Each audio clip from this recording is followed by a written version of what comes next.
여러분이 신앙생활 하시면서 나는 왜 이렇게 변하지 않을까? 그런 좀 절망스러운 생각을 종종 할 것입니다.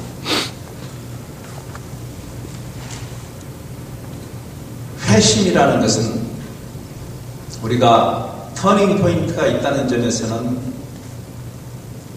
이례적인 면이 있습니다. 매일같이 예수님을 처음 만나는 그런 회심을 하는 것은 아닐 테니까 터닝 포인트가 있다는 점에서는 회심은 이례적인 면이 있지만 그러나 사실은 회심은 평생 회심해야 되는 과정입니다.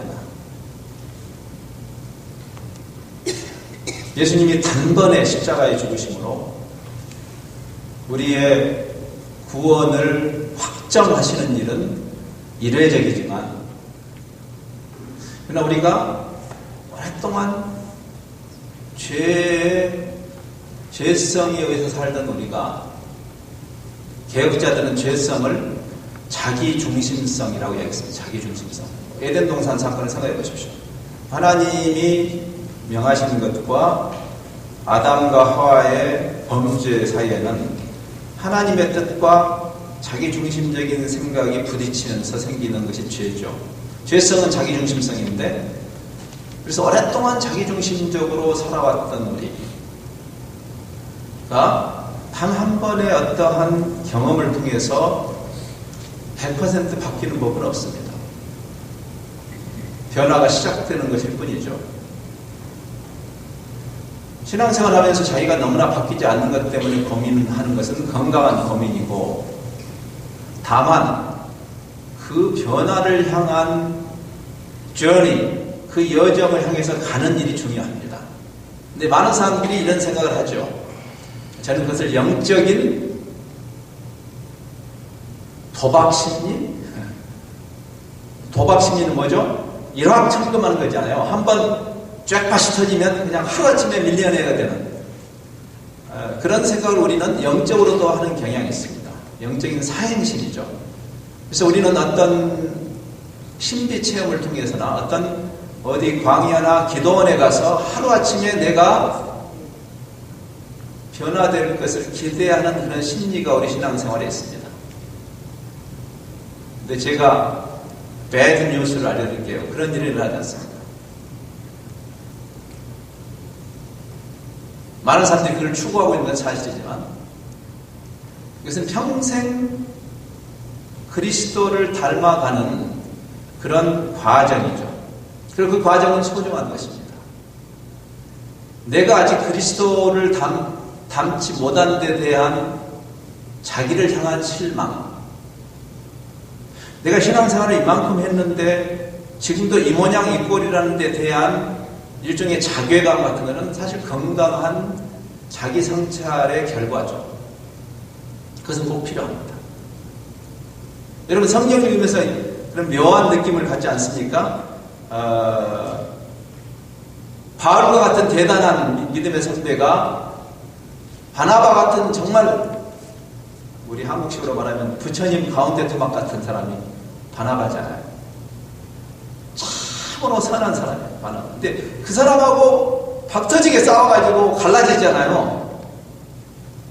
바울 같은 사람도. 그런 바울의 불완전함을 볼 때 묘하게 위로가 되지 않습니까? 베드로같이 그리스도의 수제자는 오늘 우리가 보게 되겠지만 참 변하는 게 힘든 사람. 열정은 있어가지고 주님을 위해서 죽겠다고 여러 번 말하는 사람이고 그러나 그 열정만 가지고 되지 않고 그 속사람이 여물어야 되는데 철이 들어야 되는데 저는 우리 신앙도 철이 들어야 된다고 생각해요. 우리가 단순히 나이를 먹었다고 해서 철이 드는 게 아닌 경우가 많죠.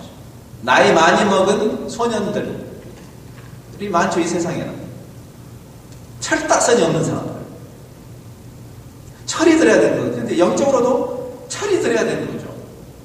근데 베드로가 명색이 그리스도의 수제자가 여러 번 넘어지잖아요. 심지어는 오순절 성령에 강림하시고 엄청난 일을 했던 베드로지만 오늘 우리가 보게 되겠지만 그 베드로가 여전히 갈 길이 먼 모습을 보여주는 것이 어떤 면에서는 우리에게 위로가 됩니다. 구약의 다윗 같은 이가 완벽하지 않다는 게 우리에게 위로가 되는 것과 같습니다. 이새의 아들 다윗을 만나니 내 마음에 쏙 드는 사람이라고까지 했던 그 다윗이 우리 보통 사람들은 그 정도 큰 잘못은 안 하잖아요. 다윗과 같은 잘못. 우리 이런 것들이 성경의 사람들을 미화하지 않고 있는 그대로 보여줌으로써 우리의 신앙 여정이 어떻게 할 것인가를 깨닫게 해주는 탁월한 계시입니다. 끊임없이 예수 그리스도를 닮아가는 그런 신학적으로 성화라는 말도 쓰지만 그런 그리스도를 닮아가는 이 journey 가운데 우리가 있는 것이죠. 그래서 우리는 처음에 예수님을 만나고 예수님을 영접하는 그 사건으로 샴페인을 터뜨려서는 안 되는 것이고 두렵고 떨리는 마음으로 그 여정을 가야 하는 것이죠. 그래서 주님께서 이렇게 말하죠. 나를 따라오너라. 나를 따라오너라. Follow me. 그러면 우리가 사람을 낚는 것은 우리의 종교적인 열심으로 우리가 사람을 낚는 게 아니고 주님이 나를 사람을 낚는 사람이 되게 하신다는 말을 쓰죠. 그리하면 너희가 사람 낚는 어부가 되리라. 나를 따라오는 일이 끝난 다음에 사람을 낚는 게 아니고 내가 그리스도를 따라가는 그 journey 속에서 내가 바뀌는 끊임없이 그리스도를 통해서 바뀌는 그 과정 속에서 세상이 나를 통해서 감동을 하고 내가 완전해서가 아니라 그리스도를 닮아가는 그 치열한 삶을 보면서 마음이 열리게 되는 사실은 하나님이 낚는 것입니다. 누구든지 성령으로 말미암지 않고는 그리스도를 주라 시인할 수 없다고 성경이 말하고 있기 때문에 예, 전도 열심히 하십시오. 그러나 우리가 남을 믿게 하지는 못합니다. 하나님 우리를 쓰시긴 하지만 오늘 여기서도 보지만 결국 하나님께서 다 하시래요. 고넬료가 회심하는 것은 엄밀히 말하면 베드로가 한 일이 아니라 하나님이 하신 하나님이 찾아가셨고 오늘 우리 본문에서 보지만 성령께서 인치시고 다 하나님이 하시는 일인데 그 과정에 우리를 쓰시는 거죠. Follow me. 나를 따라오면 내가 너를 사람 낚는 어부가 되게 할 것이다. 그래서 선교계에서 이런 재미있는 이야기를 했습니다. 우리가 선교대회를 할 때마다 마태복음 28장을 가지고 go, 가자 그렇게 말하는데 그것은 잘못된 패러다입니다. 원래 선교 명령은 go가 아니고 제자 삼으라는 명령이잖아요. 물론 제자를 삼기 위해서 그 제자를 삼아야 할 대상이 우리 주변에도 있고 멀리도 있기 때문에 가는 일은 필연적으로 필요하겠지만 가라는 명령 자체는 아무런 서브스탄스가 없죠. 가라! 그 말은 가서 뭘 어떻게 하라는 말인가가 없기 때문에 선교의 명령은 원래 가라는 명령이라기보다는 제자 삼으라는 명령이죠. 그건 서브스탄스가 있는 거죠. 제자 삼으라는 명령이기 때문에 우리가 일단 저지르고 보자, 가고 보자라고 가지 말고 오히려 제자 삼는다는 말을 잘 이해해야 되고 제자 삼는 명령이라면 제자도의 모델이 되신 그리스도가 어떻게 제자를 삼았는지를 우리가 이해해야 된다. 즉 선교를 이야기할 때마다 우리가 습관적으로 복음서의 맨 끝으로 가던 그런 습관을 내려놓고 오히려 예수님이 맨 처음에 제자를 어떻게 삼으셨는지 복음서 처음으로 가야 된다. 예수님이 모델이니까. 예수님이 제자를 부르실 때 수제자인 베드로를 맨 처음에 만나서 하신 말이 그래서 Follow me. 나를 따라오너라. 그리하면 내가 너를 사람 낚는 어부가 되게 하겠다. 3년 동안 예수님하고 그 제자도의 길을 간 베드로가 아직도 완성되지 않았다는 것이 제가 아까 말한 것처럼 어떤 면에서 우리에게 위로가 되죠. 처절하게 실패하죠. 예수님은 그 제자도의 그 훈련 과정 속에 실패를 경험하는 것도 커리큘럼의 일부였던 것 같습니다. 그래서 여러분과 제가 계속 넘어지고 실패하는 것을 너무 좌절할 필요 없어요. 물론 거기에 대해서 늘 그래서 우리가 겸허해야 되지만 늘 두렵고 떨리는 마음으로 내가 온전히 이룬 것이 아니다. 바울도 그런 얘기 했잖아요. 내가 다 이뤘다면 아니라 나는 그 주님께서 나를 부르신 그 부르심을 향해서 그 골을 향해서 계속 가고 있는 그 journey 가운데 있는 사람이라는 말을 했던 것처럼 끊임없이 주님을 벤치마킹하고 주님을 따라가는 일이다. 오늘 사도행전 10장은 다시 한번 베드로가 다시 한번 하나님을 따라가는 또 한 번의 회심의 과정이 여기 나타나고 그 과정에서 고넬료가 변화하는 이렇게 말할 수도 있습니다. 우리가 변해야 세상이 변할 가능성이 있다. 요나가 변해야 니느웨가 변할 수 있습니다. 교회가 안 변하면 세상이 망하는 것입니다. 항상 문제는 우리에게 있어요. 당자의 교회에서 큰아들이 변해야 됩니다. 사실 우리는 당자의 교회에서 작은아들이 당자가 돌아오는 것만 생각하기 쉬운데 만일 거기에만 초점이 있었다면 당자의 비유는 그 작은아들이 돌아와서 잔치하는 걸로 끝나야 합니다. 근데 이야기는 계속되죠. 한 번도 주님을 저버리지 않았던 여러분과 저 겉으로 볼 때는 탕자였던 적이 없는, 물론 탕자였다 오신 분도 계실 거예요. 중에 저처럼 소위 모태신앙인 큰아들의 진짜 문제는 큰아들도 회심해야 돼요. 다른 종류의 회심이죠. 탕자는 아버지께 돌아오는 회심이고 큰아들은 소위 열심히 주님 곁에 있었다는 우리들은 선교적 회심이 필요해요.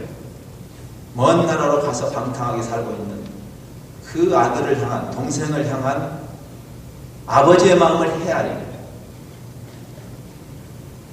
베드로가 마지막에 처절한 실패를 한 다음에 부활하신 예수님이 마지막으로 베드로에게 하신 말씀도 뭐였죠? Follow me. 제자도의 처음과 끝은 그리스도를 따라가는 것이다.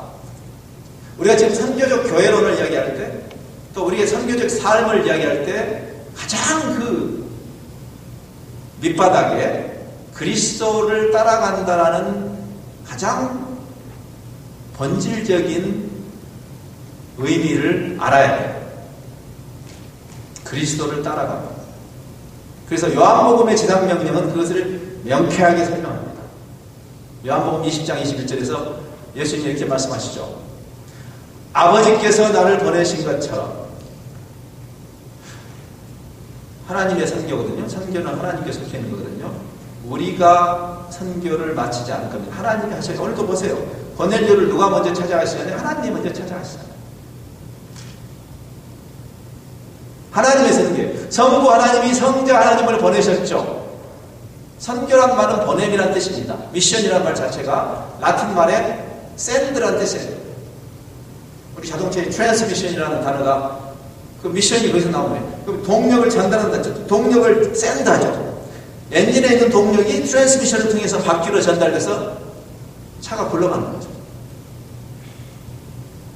아버지께서 나를 보냈다. 하나님이 예수님을, 성부 하나님이 성자 예수님을 보내신 게 미션이죠. 그래서 The Mission of God이 하나님의 선교예요. 성부 하나님이 성자 하나님 보내시고 성부 하나님과 성자 하나님이 성령 하나님을 보내시죠. 삼위 하나님의 선교예요. 여기서도 오늘 마지막 부분에 그 고넬료를 성령이 오셔서 인치시잖아요. 처음에 고넬료를 찾아가신 분도 하나님이시고 마지막에 그 고넬료 안에 너는 이제 예수 믿는 그리스도인이 되었다라는 인침도 하나님이 하신 거죠. 근데 놀라운 것은 그 가운데 베드로의 역할을 주시는 것이죠. 교회의 역할. 성부 하나님과 성령 하나님이, 성자 하나님이 성령 하나님을 보내시면서 교회를 보내시는, 교회를 그리스도의 몸이라고 칭하시고, 교회의 영광이 어딘지 아십니까? 우리를 그리스도의 몸이라고 하시죠. 우리 인간들의 모임인 것 같은데 이걸 신적인 그리스도의 몸. 그래서 우리가 그리스도의 몸이 되어서 하나님의 일에, 하나님의 선교에 동참하는, 바울은 그래서 우리가 하나님의 동역자라는 말을 거기에 쓴 것이죠. 동역자라는 말은 우리가 하나님을 도와드린다 그런 개념보다도 하나님이 우리를 충성되이 여겨 하나님의 일에 참여시키시는, 하나님 우리의 도움이 필요해서 그럴까요? 그건 아닐 겁니다. 그렇죠? 하나님이 우리 도움이 필요해서 야, 좀 도와다오.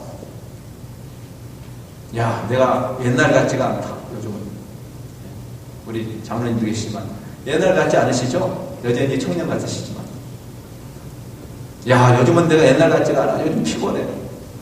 이불을 덮어도 따뜻하지가 않아. 뭐 그렇습니까? 하나님이? 좀 도와다오. 교회가 좀 나를 도와줘야겠다. 내가 잘못하면 마귀에게 지겠다. 그런 그림이 아니잖아. 그렇죠? 하나님이 우리를 하나님의 선교에 동참시킨다는 의미는 무엇일까요?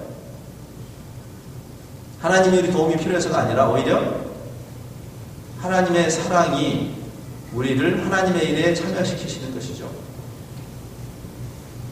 어린아이를 기르면서 우리는 그런 경험을 하죠. 부모로서. 추석날 송편을 빚을 때 5살짜리가 와서 자기도 빚겠다. 그럼 다 망치잖아요, 사실. 송편. 근데 우리가 사랑하니까 그래 한번 빚어봐. 지금 도움이 필요해서 그런 건 아니잖아요. 왜 그걸 허락하는 거죠? 사랑하니까. 고사리 손으로 나를 주무르겠다고 할 때, 제가 우리 막내가 지금 뭐 말처럼 커버렸지만, 그때 제가 인도네시아에서 일할 때 하루 일과를 마치고 돌아오면 우리 막내가 3살, 4살 때입니다. 걔가 4개월 때 그 정글로 들어갔습니다. 거기서 자랐어요. 근데 그 막내 짓 하잖아요. 여우 짓 하는 거죠. 제가 피곤해서 돌아오면 아빠 주물러 드릴까요? 그러죠. 그럼 객관적으로 생각하면 걔가 나를 뭘 도와줄 수 있어요? 아무것도 도와줄 수 없어요. 됐거든. 뭐 그래야 맞는데 제가 어떻게 하죠? 그래, 우리 막내 한번 주물러봐. 그러죠. 그럼 신이 나가지고 고사리 손으로 뭐 두드리고 주무르고 하나도 도움이 안 되는데 도움이 돼요. 왜 그렇습니까? 사랑 때문에. 서로 피지컬 터치를 서로 즐기는 거죠. 나도 우리 막내를 즐기고 막내도 아빠를 즐기고. 그럼 제가 이야기합니다. 아, 시원해. 우리 막내 최고야. 불편한 진실이죠. 하나님이 우리를 참여시키는 것도 그런 것일 겁니다. 그래서 저는 그런 깨달음을 가졌어요.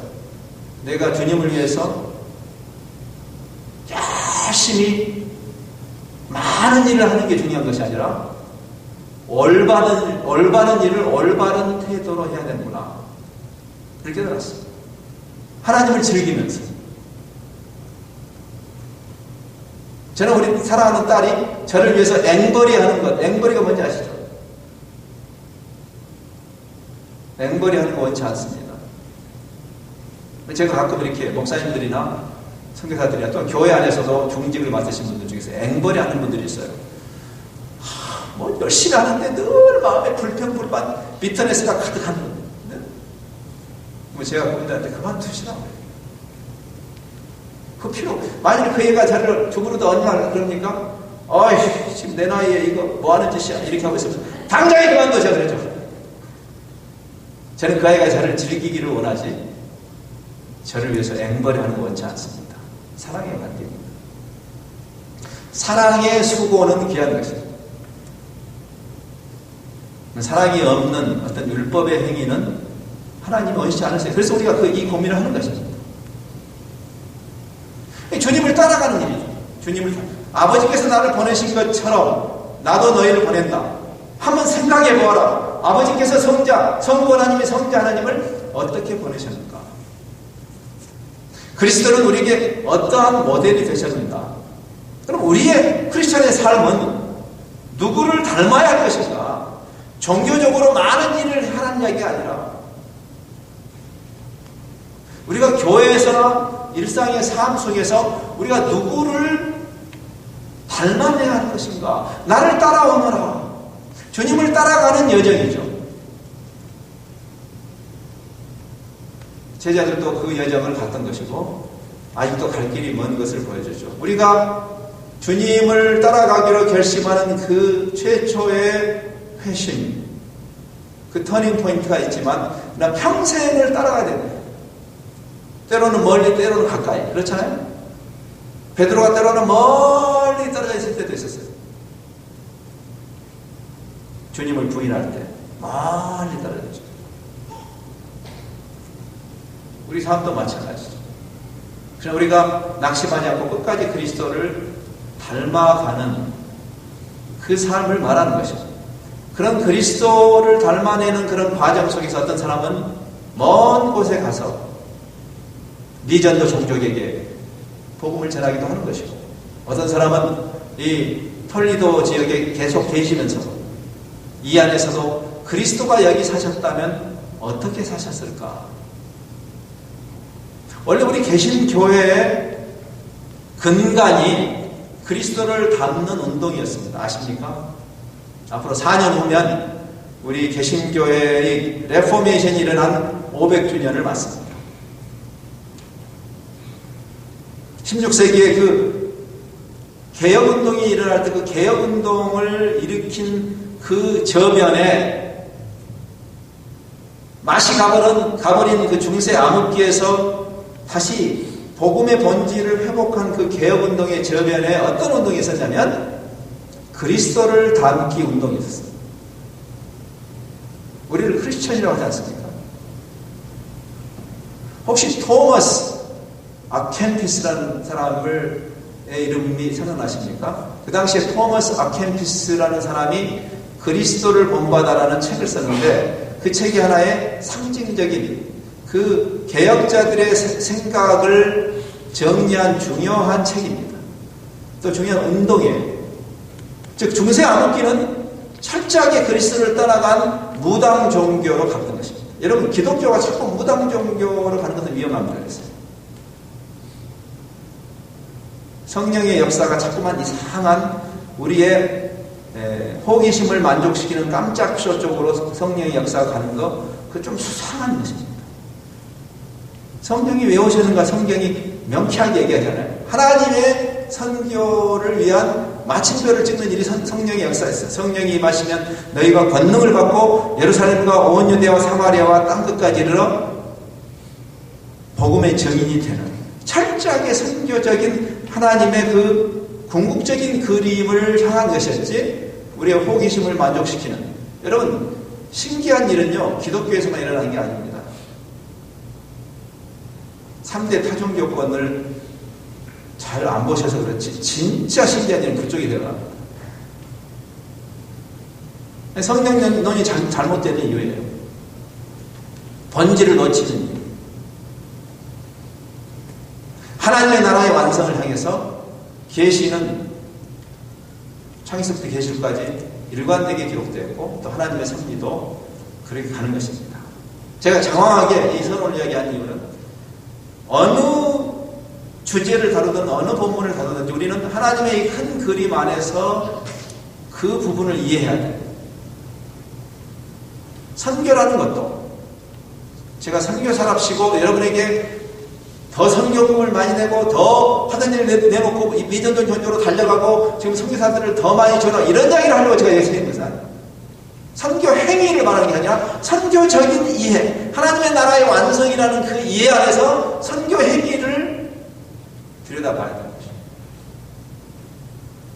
거기에는 선교적 회심이 필요해요.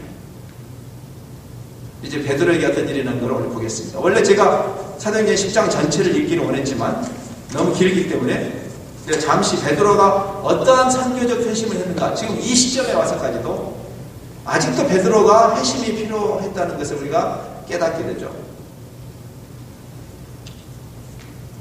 이것은 우리에게 시사하는 바가 맞죠. 이 톨레도 연합교회가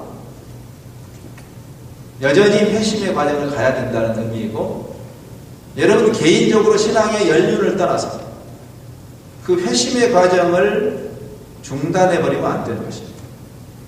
말씀을 통해서 다시 깨닫고 끊임없이 그리스도를 따라가는 그 과정을 가야 됩니다. 여기 10장은 우리에게 굉장히 충격적인 방식으로 다가옵니다. 왜? 굉장히 충격적인 대조가 여기는 컨트레스트, 이방인 고넬료, 로마 사람이죠. 이방인 고넬료와 예루살렘 교회의 지도자인 베드로가 대조되고 있습니다. 우리가 상식적으로 베드로가 훨씬 더 하나님의 뜻을 잘 헤아려야 할 사람이죠. 근데 10장은 우리에게 뭘 보여주냐면 오히려 이방인인 고넬료가 하나님의 음성에 훨씬 더 민감하게 반응한다는 것이고, 믿는 자의 대표라고 할 수 있는 베드로를 하나님이 설득하기가 훨씬 더 어려웠다는 것입니다. 아십니까? 우리의 오랜 신앙생활이 우리에게 우리만의 고집을 만들어내고 우리의 생각으로 하나님의 뜻을 거스르는 일이 얼마나 많이 생길 수 있다는 겁니다. 마음을 열어놓고 끊임없이 회심을 해야 되는 이유입니다. 이방인인 고넬료를 하나님이 만나주신다는 그 사실 자체가 굉장히 충격이에요. 오늘날의 상황으로 대입한다면, 저는 제가 선교사고 선교단체에서 리더십을 발휘하는 위치에 있지만, 솔직히 말해서 남아있는 선교의 과업은 인간적으로는 불가능한 일입니다. 미션 임파서블. 그럼에도 불구하고 이 일을 하는 근거가 있다면, 이 미션이 선교가 나나 우리 교회에게 걸려있는 것이 아닙니다. 만약에 선교가 교회에게 걸려있다면 저는 포기합니다. 근데 선교의 주인이 하나님이시기 때문이죠. 이 시대도 마찬가지입니다. 도저히 돌파될 수 없을 것 같은 그 이슬람이나 힌두나 힌두이즘이나 그 불교계가 복음적인 돌파가 일어날 수 있는 유일한 소망의 이유는 우리가 잘나서 우리가 똑똑해서가 아니라 그 사람들 향한 하나님의 주권, 즉 하나님의 전능하신 주권을 피해갈 수 있는 사람은 하나도 없기 때문에. 고넬료를 보세요. 지금 우리말 성경에는 하나님이라고 번역이 됐지만 사실 더 정확하게 번역하려면 신이라고 했습니다. 왜냐하면 이분이 아직 여호와 하나님을 정확하게 아는 상태가 아니었기 때문에. 구도자였죠. 진리를 추구하는 사람이었어요. 뭔가 진리를 향해서 가고 있는, 아직 예수 그리스도를 통한 우리가 아는 그 하나님을 만나기 전의 사람입니다. 그 사람을 하나님이 찾아가 주신다는 사실이에요. 여기에 우리 소망이 있어요. 여러분, 지금 이슬람이나 이 힌두나 라마 불교권 대단합니다. 여러분, 이게 그렇게 만만한 대상이 아닙니다. 정말 힘듭니다.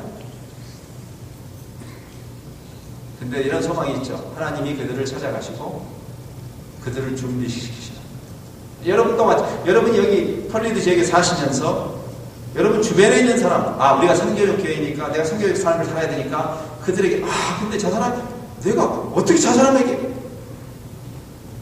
나를 생각하면 길이 없지만 who knows? 하나님께서 고넬료를 찾아가듯이 그들의 마음을 준비시키는 사람들이 의외로 있다는 것을 아십니까? 이게 10장의 충격은 이것입니다. 고넬료를 하나님이 찾아가서 고넬료를 준비시키는 것은 쉬운 일이었죠. 하나님 입장에서. 1절에서 7절이잖아요. 얼마 안 돼요. 단번에 직방에 고넬료는 아주 뚜렷하게 하나님이신 줄 알았어요. 여기 distinctly. 근데 보세요. 베드로를 이해시키는 데는 얼마나 시간이 많이 걸렸는지. 9절부터 23절까지 하잖아요. 이게 충격이에요. 예수 믿는 사람들이 어떤 때는 더 힘들어요. 생각을 바꾼다는 거예요.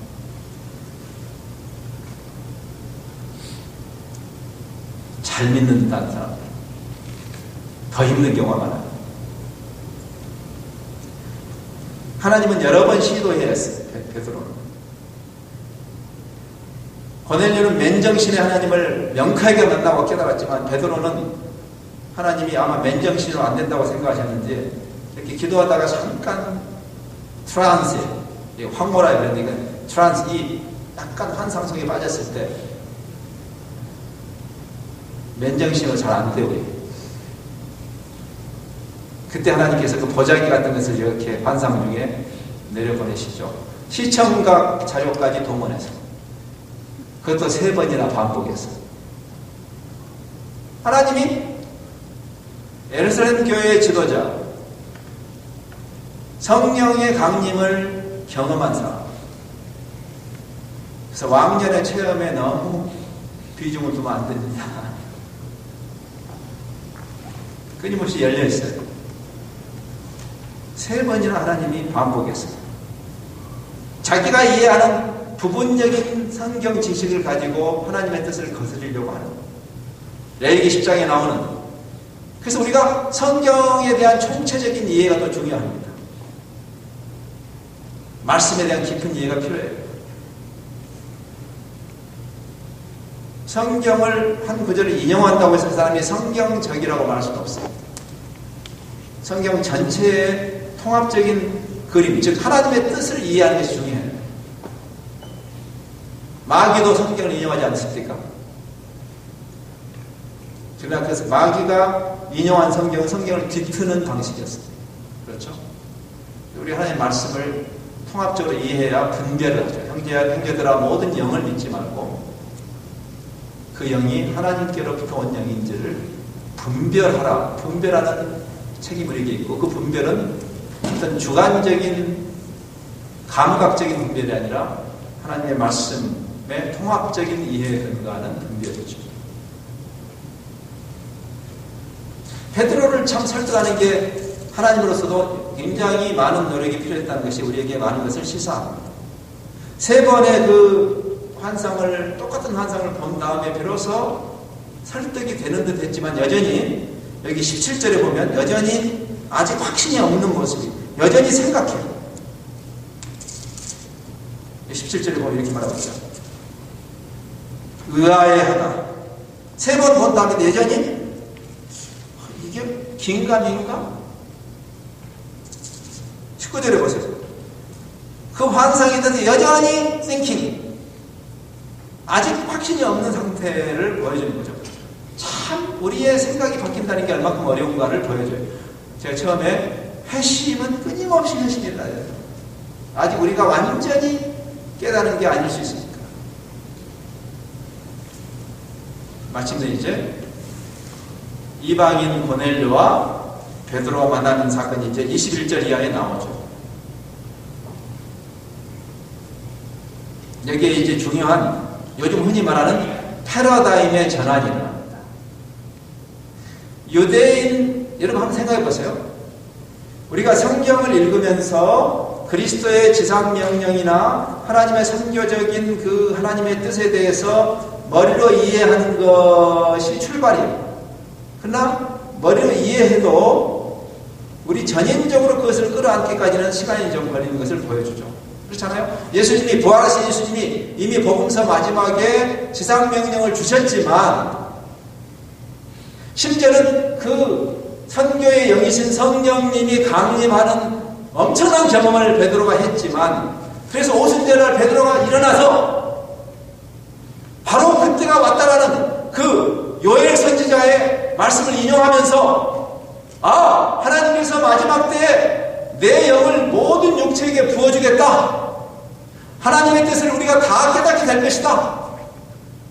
노인이나 젊은이나 남종과 여종이나 모든 연령대와 그리고 성별과 사회계층과 이 세대를 뛰어넘어서 모든 사람이 하나님의 영이 부어짐으로 하나님의 뜻을 보게 되는 누구든지 주의 이름을 부르는 자는 구원을 얻으리라 하시니 그 말씀을 자신도 깨달았고 자신이 그 설교를 해서 그날 3,000명씩이나 회개하는 그런 일이 있었습니다. 그러니까 베드로는 다 된 것입니까? 아니에요. 여전히 그 마음속에 깊이 박혀있는 유대인 지상주의, 헤브라이즘, 히브리인 우선주의. 머리로는 하나님이 우주의 하나님이라는 것을 알지만 몸 전체로는 코리안 외에는 생각하기 힘든 우리 회심이 필요한 것이죠. 지금 10장에 와서도 여전히 베드로는 그 할례 받은 자들, 어제 우리가 에베소서 봤잖아요. 할례당, 무할례당. 기억해라. 에베소 사람들, 너희가 전에는 할례 받은 사람들로부터 할례가 없는 사람이라는 그런 차별을 받던 사람들이다. 너희들은 하나님의 선택과 무관한 사람으로 그렇게 인식되었던 사람들이다. 그리스도가 샬롬이 되셔서 하나가 되었다라는 그 바울의 설명처럼 하나님의 섭리가 이미 임했지만 여전히 기득권을 형성하면서 영적인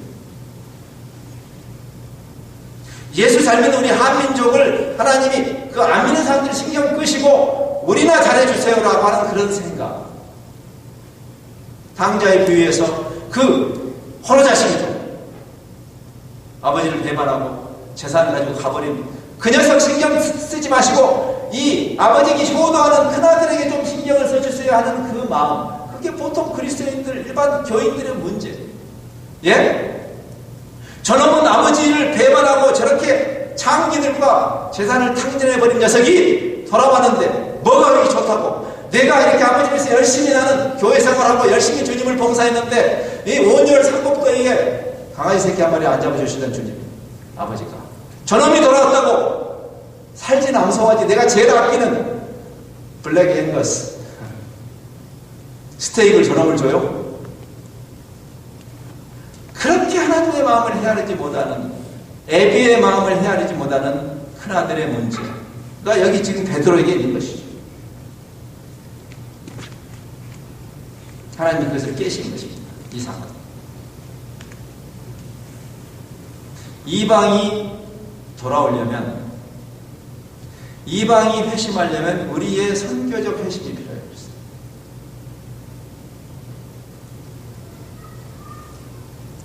그래서 파격적인 일이 일어나죠. 유대인 교회 지도자인 베드로가 이방인을 방문한 것입니다. 이건 여러분, 이건 굉장히 놀라운 일입니다. 이것은 소위 패러다임의 전환이에요. 회심이 일어나지 않고는 불가능한 일이 일어나는 것이죠. 베드로의 이 전이가 이 한 챕터 안에서도 나타나는데 조금 볼까요? 베드로가 어떻게 태도가 변하는지. 여기 21절만 해도 그 환상을 본 다음에도 아직 베드로가 그 환상에 대해서 긴가민가 하고 있는데 고넬료가 보낸 이방인 하인들이 자기 집을 찾아왔을 때 너희가 무슨 일로 왔느냐? 너희와 내가 무슨 상관이 있어서 이방인이 너희가 우리 집들 안에 들어왔느냐? 하는 그런 12조의 말을 하던 베드로가 마침내 하나님이 깨끗하다고 하신 것을 내가 더럽다 해서는 안 되는구나 라는 깨달음을 가지고 이제 고넬료 집을 찾아가게 되죠. 고넬료가 베드로가 오는 걸 보고 땅에 엎드려 절하니까 활짝 놀면서 그러지 말라고. 나도 일어나라. 나도 사람이라. 저는 이 말이 굉장히 놀라운 변화라고 생각합니다. 여러분 한번 생각해보세요. 잠시 생각해보세요. 유대인인 나나 이방인인 나나 같은 fellow human being이라고 하는 일이 당연한 말 같지만 얼마나 대단한 말인지 여러분 미국에 사셨으니까 아시잖아요. 백인들이 여러분을 정말 진정한 fellow로 동정의 대상 말고 진정한 나와 동등한 형제 자매로 인정해주는 백인을 만나기가 쉽지 않다는 거 알잖아요. 상당히 영은 사람 아니면 겉으로는 굉장히 친절해도 그래서 글래스 힐링 있잖아요. 많은 사람이 그거 경험하잖아요. 글래스 힐링. 어느 단계까지는 용서하지만 그 단계 이상은 절대 안 돼요. 기득권자들이 꽉 잡고 절대 유색인종에게 넘겨주지 않아요. 근데 그 사람을 향해서 형제 자매라고 하는 것은 대단해. 저는 이 정도만 돼도 선교식이나 하지 않아도 이 정도만 돼도 우리 한민족 교회가 엄청난 변화가 일어날 생각합니다. 대한민국에 지금 와 있는 200만 명의 외국인들이 있습니다. 대한민국에. 정부의 통계는 한 150만 명을 보는데 그럼 통계에 벗어난 사람들 생각하면 최소한 200만 명 대단히 많습니다. 그 사람들에게 여러분이 미국에서 이 기득권 사회인 백인들이 여러분을 코리안이라고 업수 여기는 정도는 그래도 그것은 아주 고상한 차별. 우리가 거기 한국에 와 있는, 동남아시아에서 와 있는, 중남미에서 와 있는 그 사람들을 하는 것을 보면요, 부끄럽습니다. 선교사를 2만 명이나 보냈다는 나라가 이 모양이냐 할 정도로 우리의 타문화 지수가 얼마나 낮은지. 근데 그 사람에게 나도 너하고 똑같은 사람이다, 저는 이 정도만 돼도요 큰 발전이라고 생각합니다. 선교라는 것이 불쌍한 사람들에게 빵을 던져주는 게 선교가 아니고, 당신과 내가 1대1이라고 인정하는 것이 선교의 출발이에요.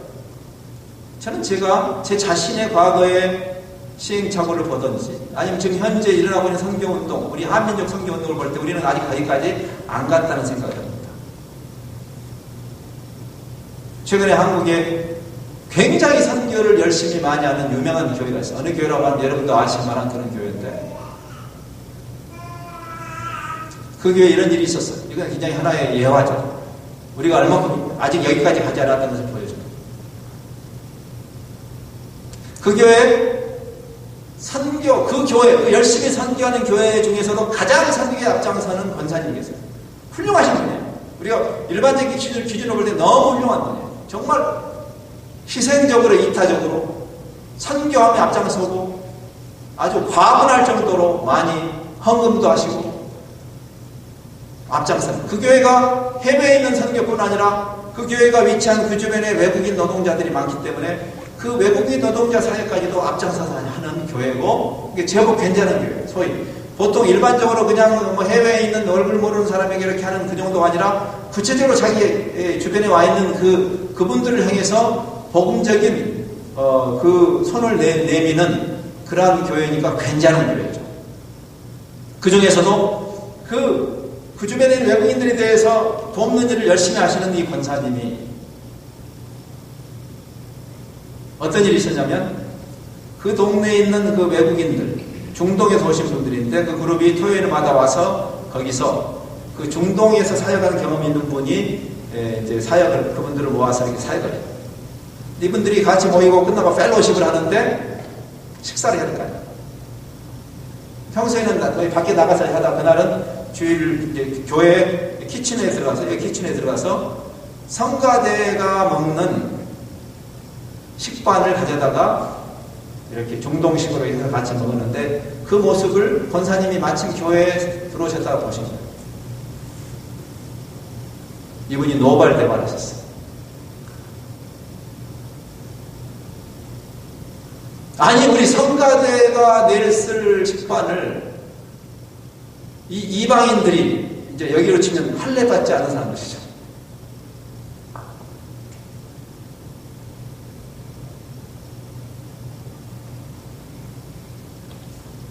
저 사람들이 무슨 병균이 있는지 알 수 없는 사람들입니다. 우리 성가대가 쓸 식반을 쓴다. 나한테 말했으면 내가 저 사람들을 위해서 식반을 사줄 수도 있는데, 그 다음날 그분이 실제로 그 중동 사람들의 숫자에 맞게 식반을 한 습을 다 사고 오셨어요. 이거 쓰고 다시는 우리 것 건드리지 말라고. 충격적인 사건이었어요. 그때 그 사역을 하던 분이 저한테 해준 이야기. 선교가 뭘까?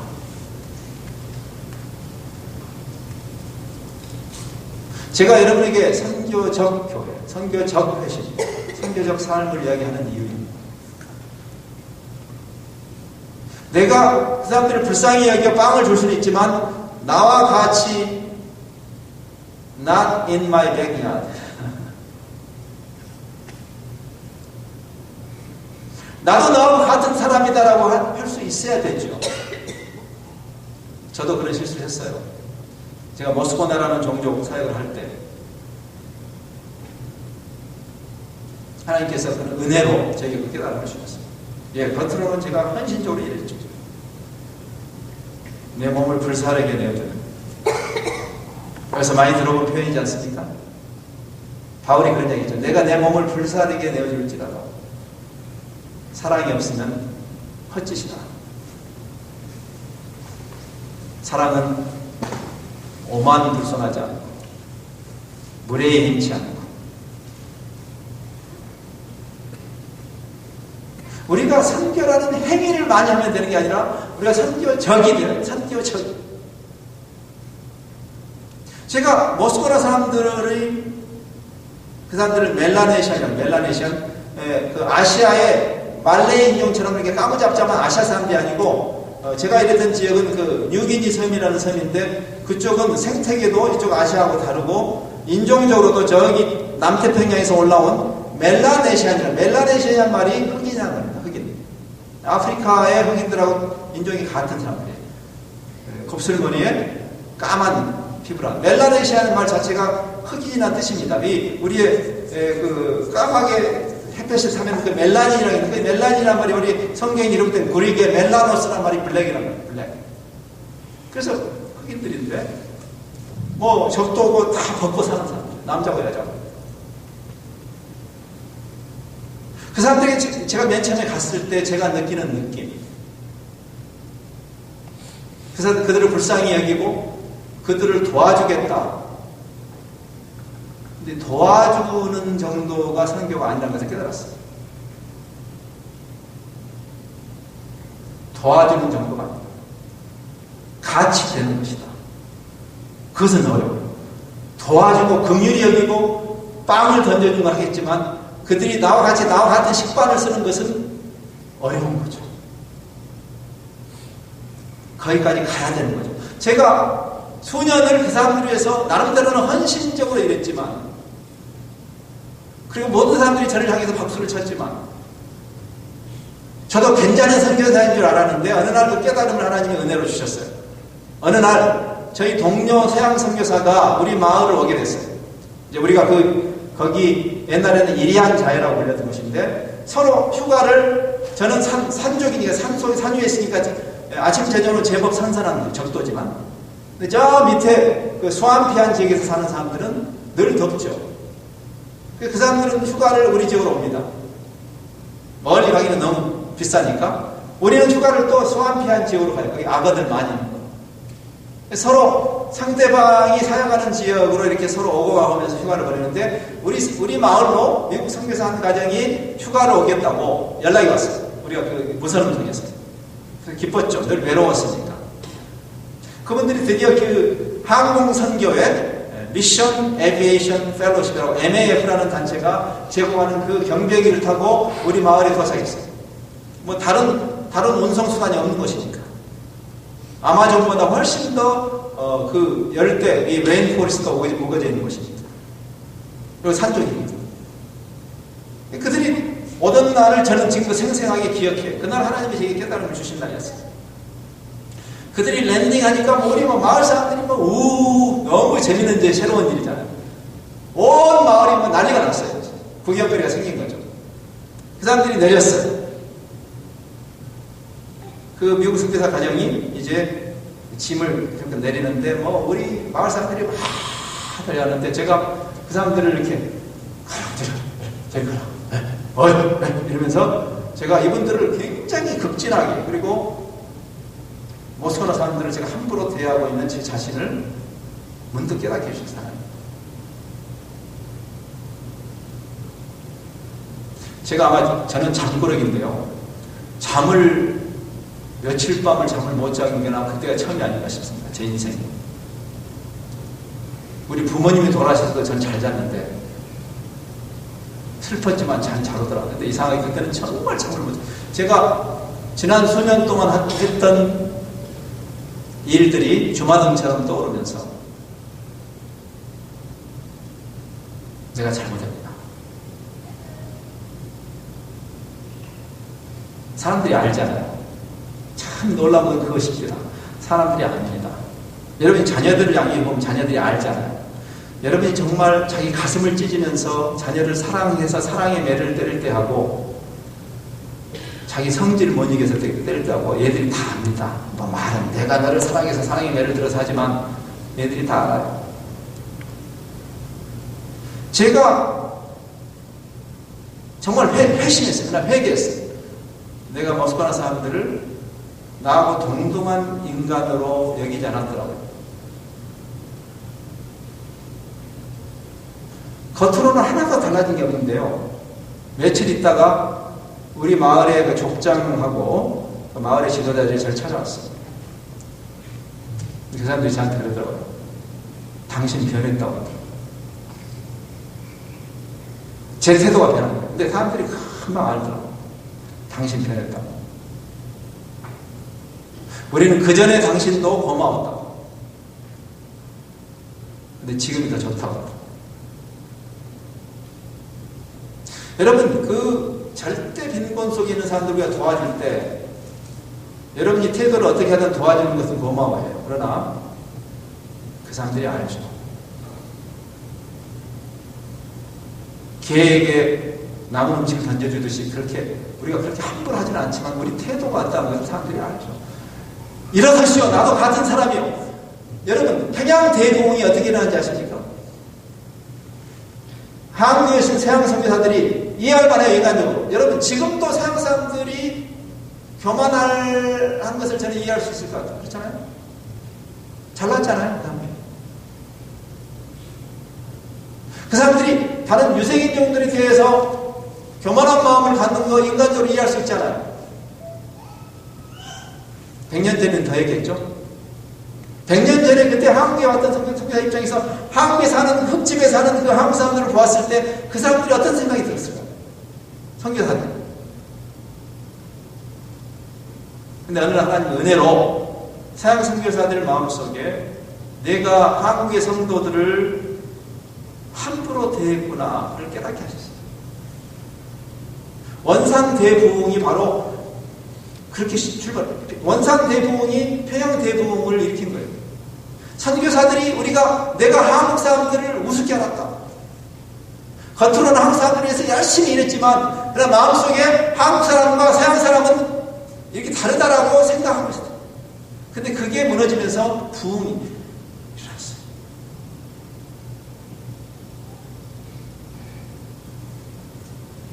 그러면서 베드로가 변한 것이죠. 28절 29절에 가면 그는 이렇게 말하죠. 유대인으로서 이방인과 교제하며 가까이 하는 것이 율법적으로 위법인 줄을 너희도 알거니와 하나님께서 내게 지시하사 아무도 속되다 하거나 깨끗하지 않다 하지 말라 하시기로 Who am I? 하나님이 이렇게 말씀하시는데 Who am I to oppose God? 여기 11장 17절에 똑같은 얘기예요. 11장 17절 끝부분에 이렇게 이방인을 받아들이기 때문에 유대주의자들이 막 힐난하자 다시 그 이야기를 하면서 내가 누구이기에 내가 누구간데 하나님을 능히 맡겠는가? 내가 누군데 하나님의 뜻을 거스르겠는가? 우리의 그 관행이기 때문에 우리 한민족 교회가 이 부분이 상당히 심각한 큰 문제로 저는 생각해요. 적어도 선교라는 행위를 하시려면 이런 생각을 해결하고 하셔야 됩니다. 하지 말든가. 이런 생각이 지금 여기 톨리드라는 이 지역에 살면서도 똑같이 적용돼야 되죠. 우리 젊은이들이 학교에서 만나는 나와 피부 색깔이 다른 그 사람들. 우리가 백인들을 향해서 열등감이 생긴다면 그것도 건강하지 않아요. 똑같은 문제예요. 뿌리가 같아요. 백인들을 향해서 열등감이 생긴다면 그것도 우리가 잘못하는 거예요. 흑인들이나 히스패닉이나 그 동남아에 소진 그 까무잡잡한 형제들을 봤을 때 우리보다 낮게 보인다면 그것도 잘못하는 것이죠. 우리의 디그니티는 하나님 앞에서 하나님이 나를 하나님의 형상으로 창조하셨다는 데서 출발하기 때문에 그리고 그들도 마찬가지입니다. 그래서 34절 35절에 가면 이렇게 말하죠. 내가 참으로 하나님은 사람의 외모를 보지 아니하시고 각 나라 중 하나님을 경외하며 의를 행하는 사람은 다 받으시는 줄을 깨달았다. 드디어 선교적인 회심이 일어난 거죠. 그렇죠? 외모로 취하지 않으시고, 외모로 취하지 않는다는 말은 관행, 일종의 이디엄. 무슨 말이냐면, 외모를 보고 예쁜 사람 봤다 이런 말이 아니라, 저 사람은 백인이네? 저 사람은 흑인이네? 저 사람은 코리안이네? 이렇게 해가지고 차별하시지 않는 하나님이라는 뜻이죠. 하나님은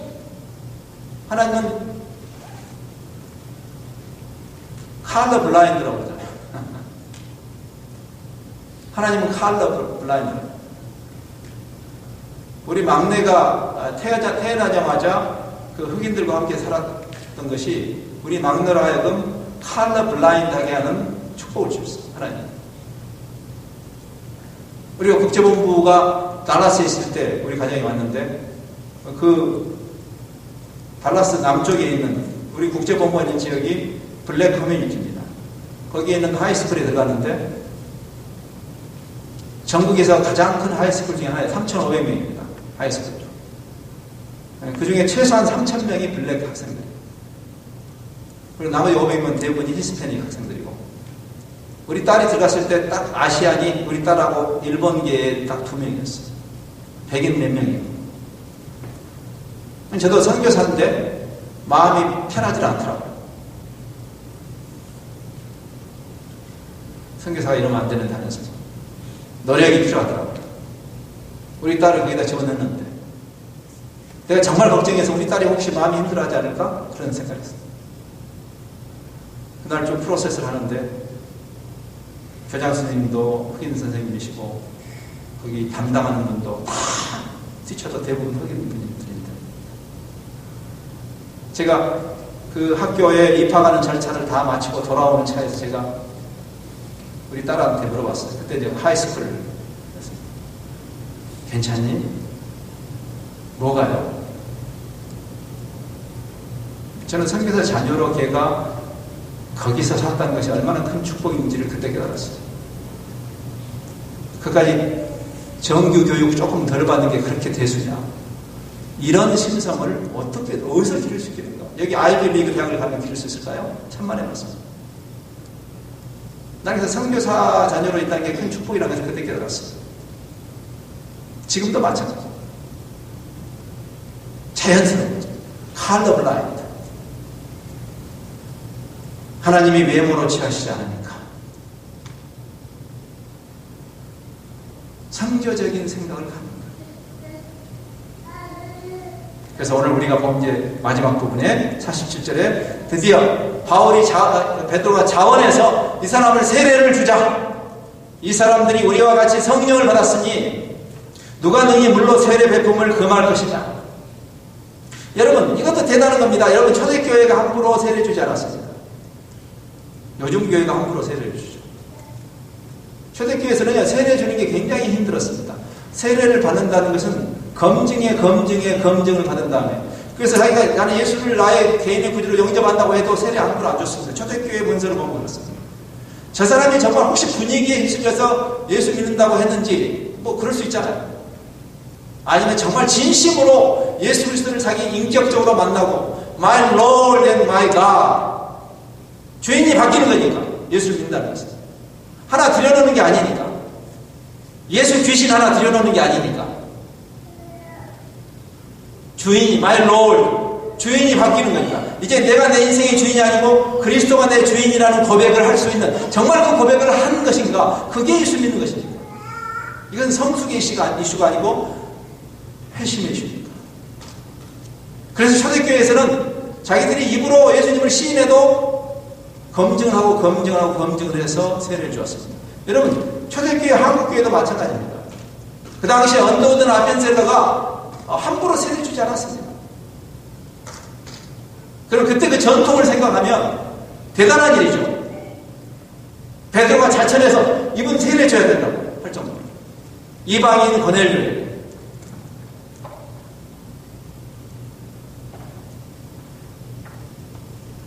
저는 오늘 이 본문을 택한 이유가 여러분이 지금 여기 베드로가 적극적으로 바울과 바나바처럼 선교사로 나온 것은 아니었지만 오히려 하나님이 내 곁에 와 있는 땅 끝에서 내 곁에 와 있는 이방인을 보게 하시는 그런 회심을 주신 것이죠. 즉 사도행전 10장은 고넬료의 회심에 초점이 있다기보다는 베드로의 회심에 초점이 있는 챕터입니다. 그래서 11장에서 이 문제를 또 다뤄요. 이 문제가 너무나 중요했기 때문에. 당자의 부에서 작은 아들이 돌아오는 게 중요했지만 큰 아들이 회심하는 게 중요했던 것처럼 여러분과 저에게는 큰 아들의 회심을 고민해야 해요. 베드로의 회심. 그래서 이 챕터 10은 양쪽이 다 회심하는 모습을 보여주죠. 나를 따라오너라. 우리가 그리스도를 따라가면서 끊임없는 회심을 하는 거고, 우리가 바뀔 때 우리가 만나는 사람들이 바뀔 수 있는 가능성이 생기죠. 그래야만 너를 사람 낚는 어부가 되게 하겠다. 지금 그 패러다임이 여기에 정확하게 맞는 것이죠.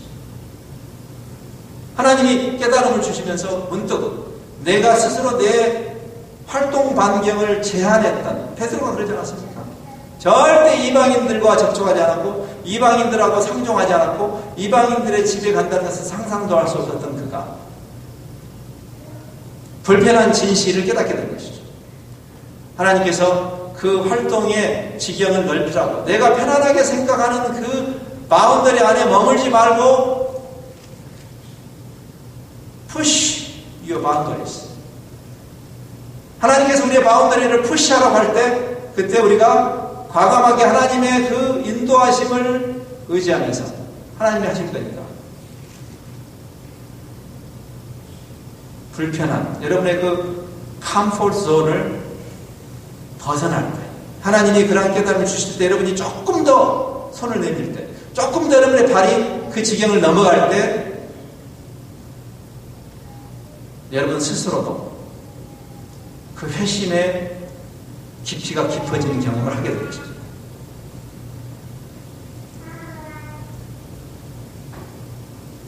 왜 베드로가 이런 회심을 해야 되는가의 결정적인 이유는 이런 것입니다. 한번 생각해 보세요. 베드로는 바울과 바나바처럼 이방인의 사도로 부르심 받은 사람은 아니잖아요. 유대인의 사도이잖아요. 그럼에도 불구하고 왜 베드로가 선교적인 회심이 필요했을까요? 이후로도 베드로는 예루살렘 교회에서 목회하던 사람입니다. 근데 왜 베드로가 선교적인 회심을, 바울과 바나바만 하면 되는 거 아니에요? 근데 왜 베드로가 회심을 해야 했을까요? 저는 종종 이런 생각을 합니다. 내가 선교사이고 나를 파송하고 함께 어깨를 맞대주는 교회들이 함께 선교적인 이해가 높아지지 않으면 이 선교가 건강하게 갈 수 없다는 것을 깨달았어요. 여러분이 비록 대부분은 평생 여기 사실 분들이지만 여러분이 함께 선교적인 그 journey를 함께 가주지 않으면 여러분이 연관 있는 선교사들이 하나님이 의도하신 선교를 하기가 힘들다는 것을 깨달았어요.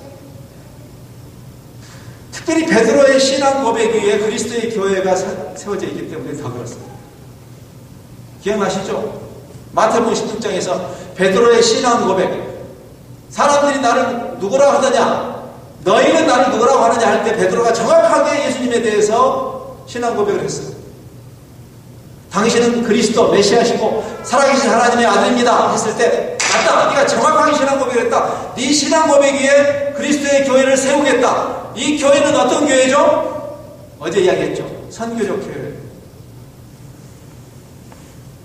여러분이 비록 여기서 한 지역성 안에 머물러 있지만 이 교회는 그냥 한인교회가 아니고 그리스도의 교회니까, 우리가 신앙 고백하는 대로 예수 그리스도의 우주적인 교회니까, 바울의 이 베드로의 신앙 고백 위에 교회가 서 있으니까 베드로가 정확하게, 비록 물리적으로는 자기가 예루살렘이라는 주로 유대인들이 모이는 교회를 목회하고 있지만, 그러나 이 교회는 유대인들의 교회가 아니고 예수 그리스도의 우주적인 교회의 유기적인 한 부분이라는 그 이해와 고백이 필요하니까 여러분의 신앙도 그렇게 바뀌어야 되고, 우리 후손들, 우리 젊은이들과 그리고 여러분의 2세, 3세들이 어떤 생각을 가져야 할 것인가? 그냥 여기 주류사회에서 찾아가지고 그냥 화나고 힘드니까 우리 한인끼리 모여서 우리끼리 서로 김치 먹으면서 서로를 다독거리는 그런 모임 정도로 교회를 오해하지 않아야 됩니다. 교회는 그리스도의 우주적인 몸이니까. 말씀을 마치면서 이런 깨달음을 여러분이 가졌다면 나는 어떻게 살아야 될까? 베드로가 이 깨달음을 통해서 뭘 인식했는가? 바울과 바나바처럼 땅끝을 향해 가는 사람도 있어야 되지만 땅끝에서 제 발로 내 곁에 와 있는 그 고넬료를 인식해야 되는 거구나. 한 번도 고넬료를 내가 선교적으로 다가가야 할 대상으로 생각지 않았던 것이 분명합니다. 그렇잖아요? 침략자의 장교입니다. 이스라엘을 침략해서 나라를 빼앗긴 그 침략자의 장교가 도대체 나하고 저 사람이 무슨 상관이 있는가? 원수죠. 근데 그 사람을 복음으로 다가가야 할 땅끝에서 제 발로 내 곁에 다가온 그러한 선교적인 섬김의 대상으로 깨닫게 되는 것. 여러분에게 적용한다면 어떤 이야기를 할 수 있을까요? 하나님이 여러분의 곁에 보내주셨는데 인식하지 못했던 여러분의 고넬료는 누구일까요? 저는 하나님께서 우리에게 어마어마한 일을 하라고 하시지는 않는다고 생각합니다. 우리 대부분이 작은 일을 할 수 있어요. 나의 고넬료. 제가 수년 전에 이런 도전을 했더니 LA에 사시는 한 부부가 거룩한 부담을 가지고 자기 고넬료들을 명단을 쓰기 시작했어요. 부부가 앉아서 기도해야 하면서. 굉장히 많이 나오더래요. 자기 앞집, 옆집, 뒷집만 해도 다 인종이 다른 사람들이 단 한 번도 그 사람과 내가 상관이 있다고 생각지 않고 살았는데 말씀을 통해서 깨달음을 주시니까 그 사람들이 고넬료구나를 깨닫게 되었대요. 우리 1세들은 보통 우리는 영어 때문이라고 영어 핑계를 대지만 그러니까 그걸 위해서라도 영어를 좀 더 열심히 하셔야 될 것 같고 또 영어가 아니라도 사실은 영어 문제가 아니고 심리적인 장애의 문제죠. 그렇잖아요? 근데 우리가 그거를 영어대로 숨는 것일 뿐이죠. 그렇죠? 어떤 나이 지긋하신 분이 이민 오는데 이미그레이션 오피서가 저기 유럽에서 이민 온 사람들은 친절하게 하고 금방 통과하게 하고 우리 한국 이 나이 많으신 그 여자분이 통과하는데 얼마나 까다롭게 영어도 잘 못 알아듣겠는데 그래서 막 화가 나서 막 한마디 했다잖아요. 예? 당신들만 사람이고 우리는 사람이 아니냐? 그랬다잖아요. 어려운 말을 어떻게 했을까요? 그분이 이렇게 했대요. You people, we people, no people. 그러니까 알아듣고 사과하더래요. 제가 만난 그 부부도 미국 생활을 저렇게 오래 하고도 저렇게 영어가 안 될 정도로 영어를 못 하시더라고요. 근데 그분들이 거룩한 마음이 생기니까 어떤 일을 시작했냐면 자기들 집 앞뒤에 있는 좌우에 있는 사람들하고 관계를 맺기 시작했어요. 우리가 이사 가면 옛날 떡도 돌리고 그러지 않았습니까? 그 일을 시작했어요. 긴 시간을 두고 친해지기 시작했어요. 제가 몇 년 후에 그 지역을 지나가는데 저한테 그때가 연말이었는데 저한테 연락이 왔어요. 그분들이. 제가 그 지역에서 무슨 선교 세미나 하는 것이 이렇게 아마 한인 신문에 나가지고 제가 뭘 안 하나. 그러니까 저한테 연락을 했더라고요. 웬일이시냐고 그랬더니 우리 집에서 지금 사람들을 초청해서 성탄 파티를 하려고 그러는데 선교사님 좀 오셔서 영어로 성탄 설교 좀 해줄 수 있어요? 그래서 내가 영어를 잘하는 사람 아니지만 기쁨으로 하겠다고 갔어요. 자기 자식들을 2세들은 영어 잘하니까 자식들한테 이 순서를 다 심지어는 그 사회 보는 것까지 전부 영어로 써서 이렇게 들고 사회를 보시더라고요. 영어가 잘 안 되시니까. Next, missionary John, come speak. 그러더라고요. 다 알아듣잖아요.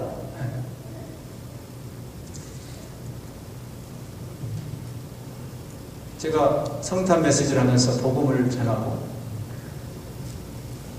끝나고 이렇게 서로 쉐어링을 하는데 저기 이태리에서 이민 왔다는 한 이탈리안 부부가 눈물을 글썽하면서 자기들이 이런 분위기가 last time에 언제 했던가 수십 년 전에 자기들이 이민 오기 직전까지는 캐톨릭이라 하지만 열심히 신앙생활 했었는데 정말 오랜만이라고 자기들이 너무 주님을 멀리 오랫동안 떨어져 있었다는 것을 깨달았다고 그러더라고요. 그 영어 못하는 그 부부의 돌봄을 통해서 이분들이 마음이 완전히 열리는 것을 봤습니다. 저는 꼭 그렇게 하라는 얘기 아니고 여러분들에게 보내주신 여러분 주변의 권한료를 생각하는 것이 마땅하지 않을까요? 베드로의 회심이 우리에게도 필요하죠. 어떻게 할까? 저희가 한국에 돌아가서 우리 큰아이들 둘이 한국에 돌아가서 한국에서 지금 직장생활 하는데 우리 딸이 그런 마음을 하나님 주셔가지고 한국에 와 있는 그 난민들이나 휴먼 트래피킹의 희생자들을 돕는 일을 해요. 자기 지금 잡보다도 자기 잡은 부업이고 그 일이 본업처럼 돼 있어요. 너무 안타까운 거죠. 그래서 내가 야, 너 참 훌륭하다 내가 내 딸이 좀 하나님이 주신 마음이다. 그게 선교적인 마음이다. 교회가 아무리 많으면 뭐하겠어? 교회가 선교적이 돼야지. 크리스천들이 아무리 많으면 뭐하겠어? 고넬료를 발견해야지. 고넬료에게 다가가지 않는다면 하나님이 하시는 일이지만 그러나 그 휴먼 에이전시를 사용하시잖아요. 그렇죠? 우리의 그 하나님께서 고넬료를 미리 찾아가 주셨지만 그러나 그때 찾아오신 그분이 어떤 분이었는가를 베드로가 찾아가서 다 설명해 주잖아요. 그렇죠? 그 하나님이 어떤 분인가 그리고 그리스도를 통해서 어떤 일을 하시는지를 설명해 주는 역할을 우리에게 맡기셨어요. 사실 알고 보면 고넬료처럼 마음이 열리는 분들이 많습니다. 사실 우리 주변에.